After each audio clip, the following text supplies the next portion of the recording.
Hey. Wow. What's all that? No, it's been a while since I've been to New York, and so much has changed, you know? I want to get to see as much of it as I can. Yeah, except I I'm can't not... go to New York without seeing a Broadway show. I heard Memphis is good. And everybody loves Chicago. Well, look. There's this new sushi bar, Aquamarine. It got a really high rating. And you hate musicals and raw fish. No, it's not that. It's not that. I mean, I know we'll be tied up in meetings a lot for the advertising conference, but we got to take a break at some point. I'm not sure that I'm going to the conference. Why? What happened? Well, it's, ever since Annie has gone back to work, Emma's had a tough time. And I sat her down and I told her about this weekend in New York, and she kind of freaked out. I mean, I almost canceled the trip right then and there. Oh, poor thing. I know. Anyway, I want her to be happy, you know, and she's had such an incredibly tough year. Finally starting to get on track. I don't know what to do. I mean, I know I can't spoil her. I gotta talk to her. Well, let me help you. That looks so good. Whoa. You want anything else, Eps? I want you to stay here and not go to New York City. Have you ever been to New York City? Oh, it is a wonderful, magical place. There are museums and the theater and shops, even shops for little girls like you.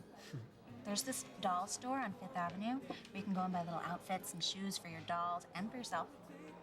You mean like matching outfits? Mm-hmm. And I'll bet that if you asked him, your daddy would probably bring you back something from there. Would you? Absolutely.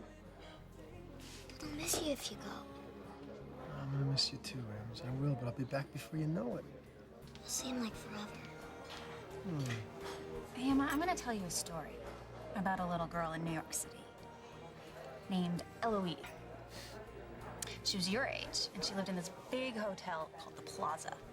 And she had all the toys and dolls and clothes that other girls could only dream of. But her parents were never around. That's not nice. No, it's not. And I know, because, well, I was a little bit like Eloise when I was a girl. I had lots of clothes and lots of toys. But all I ever really wanted is exactly what you already have. And that is a mommy who adores you. And a wonderful, kind, sweet daddy who loves you so much that even if he does have to go away every once in a while, he will come back to you just as soon as he possibly can, always. Promise? I cross my heart. And I guess a few days isn't so long. Hey, who knows? Next time we go to New York, maybe it won't be for business and you can come with us. Can we go see where Eloise lived? Yes, absolutely. And then we can go on the horse-drawn carriages. We can go to the Children's Museum. We can go to Central Park and get some ices. All of it. All three of us? Yeah, if Madison can join us. Doesn't that sound like fun? That sounds perfect.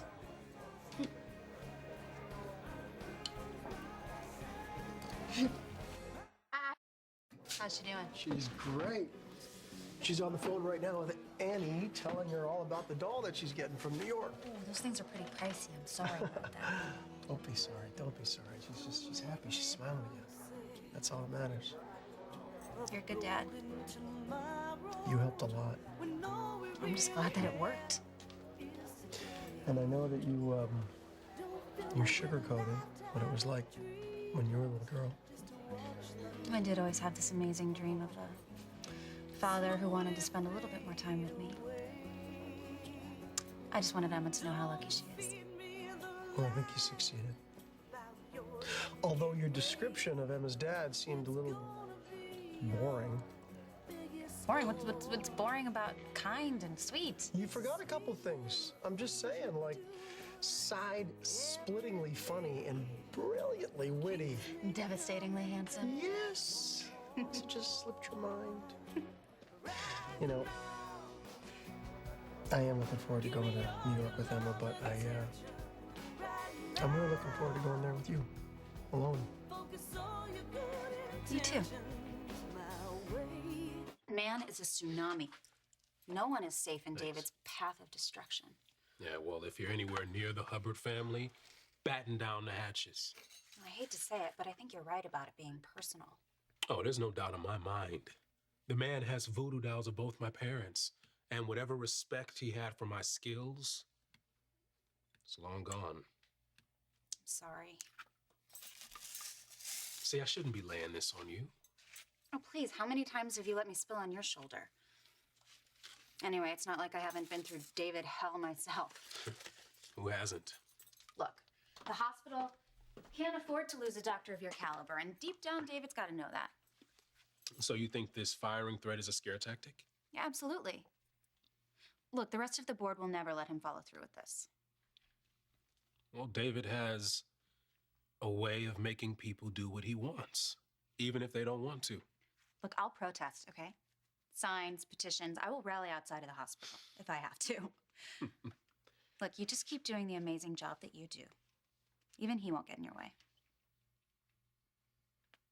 Jack, You know, if I get cut, I guess I have to trust that there is something better around the corner.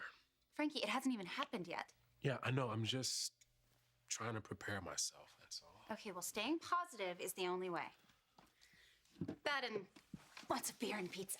Oh, is your recommendation, doctor? You are the doctor. Yeah, maybe not for long. What, am I gonna have to give you daily pep talks to keep you from plummeting to the depths of depression? You may, but you're gonna regret taking me up on my offer to stay here. Honestly, it just reminds me how lucky I am to be in a good place. Oh, rub it in, why don't you? Oh, I'm sorry. It's just so nice for my life to be running smoothly in all areas for a change. You know, my place is almost ready, and between getting my old job back and my new relationship, trip to New York. And you're on fire, we get it.